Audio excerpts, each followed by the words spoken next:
آج کے اس تجزیے میں ہم سیدھا ایک ایسے شخص کی زندگی اور ان کی کمال کی حکمت عملی پر بات کریں گے جس نے سچی بات ہے جدید ٹریڈنگ کی بنیاد رکھی۔ جی ہاں، ہم بات کر رہے ہیں جیسی لیورمور کی۔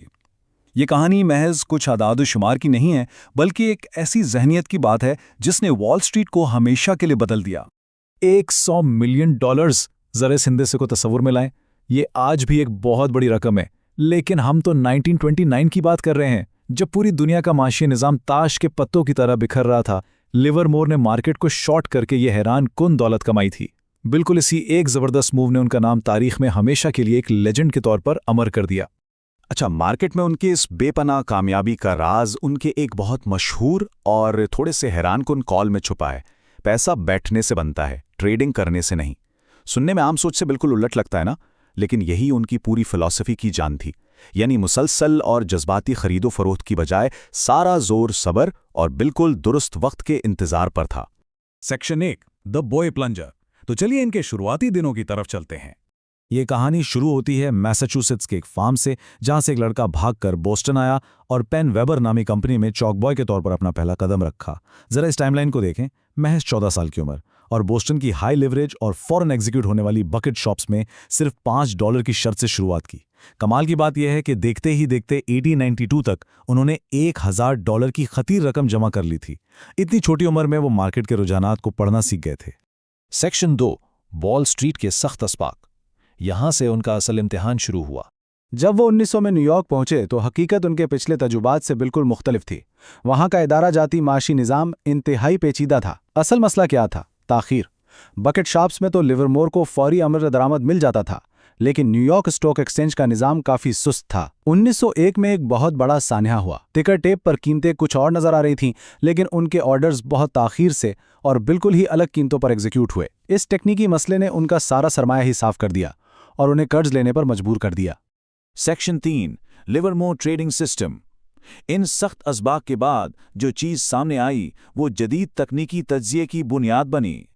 اس پچھلی تباہ کن ناکامی کے بعد انہوں نے ہار نہیں مانی، بلکہ یہ جو ریاضیاتی خاکہ اب سامنے ہے، اس کی مدد سے انہوں نے ایک منظم ٹریڈنگ سسٹم وضع کیا۔ دیکھیں یہ کتنا کلینکل ہے۔ ہائی، لو اور کلوز ڈیٹا کی بنیاد پر وہ پیوٹ پوائنٹس یعنی مارکیٹ کی سپورٹ اور ریزسٹنس کا حساب لگاتے تھے۔ جذبات کو بالکل ایک طرف رکھ کر بس ریاضی اور فارمولوں کے ذریعے مارکیٹ کی نفسیات اور خریداروں کے رجحان کو ماپنا، یہ واقعی ان کا ایک شاندار کارنامہ تھا۔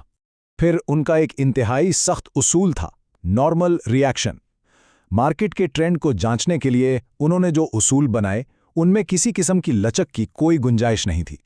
اصول سادہ تھا، اگر قیمت گر رہی ہے تو ضروری ہے کہ ٹریڈنگ کا والیوم بھی کم ہو، اور اگر قیمت کو دوبارہ اوپر جانا ہے تو والیوم میں بھی واضح اضافہ ہونا چاہیے۔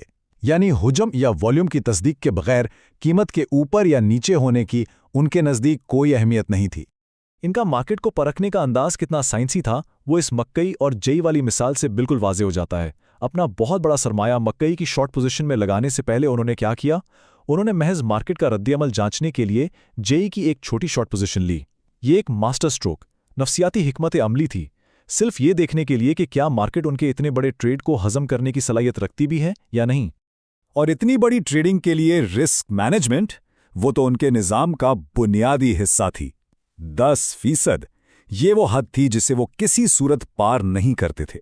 اگر کوئی پوزیشن 10% نقصان میں جاتی تو وہ فوراً بغیر کسی افسوس کے اسے بیچ دیتے۔ وہ اس نقصان کو ٹریڈنگ کے بزنس کی ایک لازمی لاگت سمجھتے تھے، بالکل ویسے ہی جیسے کسی دکان میں سامان کی لاگت ہوتی ہے۔ سیکشن 4، 1929 کا عظیم بیئر، اور یہ ان کے کیریئر کا سب سے بڑا موڑ تھا۔ 1929 کا سال مارکیٹ کی تاریخ کا وہ سیاہ ترین باب ہے جب معاشی نظام تباہی کے دہانے پر تھا۔ 20ویں صدی کے اوائل کے ان تاریخی مالیاتی بحرانوں میں انہوں نے بھرپور فائدہ اٹھایا۔ لیورمور نے ایک انتہائی اہم چیز نوٹ کی۔ اس وقت مارجن پر لیا گیا قرض، جو کہ $8.5 بلین تھا، پورے ملک میں موجود کل کرنسی سے بھی زیادہ ہو چکا تھا۔ اس غیر فطری اور خطرناک صورتحال کو بھانپتے ہوئے انہوں نے انتہائی خاموشی سے مارکیٹ کو بڑے پیمانے پر شارٹ کرنا شروع کر دیا۔ اس بے مثال کامیابی کا نتیجہ ایک ایسا طرز زندگی جو کسی خواب سے کم نہ تھا۔ 25 نوکروں کا عملہ، ذاتی ریلوے کاریں، 200 فٹ لمبی پرتعیش کشتی،